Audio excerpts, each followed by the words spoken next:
Venons maintenant à Ésaïe 36-37. Vous remarquez que le passage relatif à ce reste qui pousse des racines est une résultante, un aboutissement. Le chapitre 36 nous parle de Sanchérib et de son envoyé, Rabshakeh, qui jette le gant par ses discours orgueilleux et provoquants, non pas tant à Ézéchias et aux Juifs qu'à leur Dieu. Il se vante impudemment d'avoir raison de Dieu, de tous les dieux, des peuples de la terre, aucun n'a pu résister à son maître. Comment serait-il autrement du Dieu des Juifs? Et le voilà, sous les murailles de Jérusalem, clouant, pour ainsi dire, son insolent défi aux portes même de la ville sainte. Pourquoi Dieu a-t-il permis cela?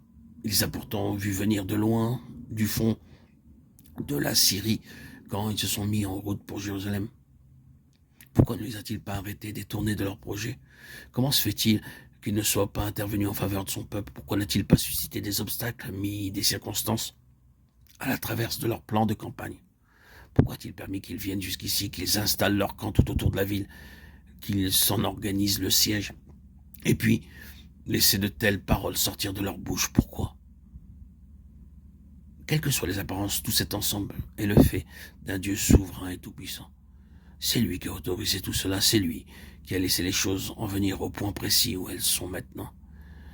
Ézéchias reçoit la lettre, déchire ses vêtements, se revêt d'un sac et s'en va déployer le parchemin devant l'Éternel. Quelle détresse!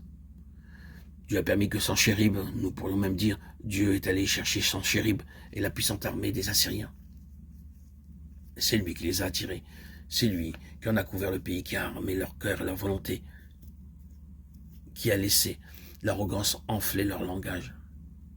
Si bien que dans l'étalage de leur puissance, l'orgueil et la présomption ne connaissent plus de bornes. À leurs propres yeux, c'est tout juste si le ciel lui-même n'est pas à leur service. Très bien, mais c'est Dieu qui est derrière tout cela.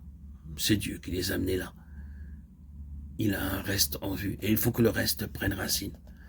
Quand Sanchérib et les Assyriens sont allés aussi loin qu'il leur est possible d'aller, quand ils se sont enflés jusqu'à l'extrême limite de leur capacité, quand leur suffisance et leur insolence en sont allés jusqu'au nu, alors à cause de son reste, Dieu envoie un ange. Certainement pour faire face à une pareille situation, Dieu aurait besoin d'une puissante armée, et l'ange de l'Éternel sortit. Regardez les choses de près, bien-aimés.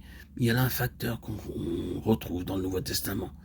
L'adversaire vient parfois se camper devant les plus faibles parmi les saints du Seigneur. Et il cherche à les impressionner par son importance, par sa grandeur. Il y a un but que l'ennemi cherche toujours à atteindre, parce qu'il représente pour lui une position stratégique. C'est de faire naître la crainte, la peur dans le cœur de l'enfant de Dieu. Il n'y a pas une chose qui apporte avec elle plus de faiblesse et qui laisse derrière elle plus de dévastation que la peur. Si l'ennemi peut insinuer la peur dans nos cœurs, il tient la place.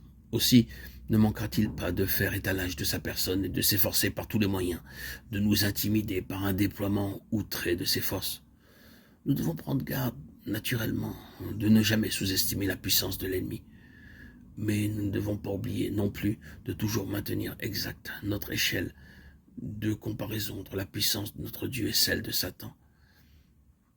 La faiblesse de Dieu est plus que suffisante pour tenir en échec toute la puissance de Satan.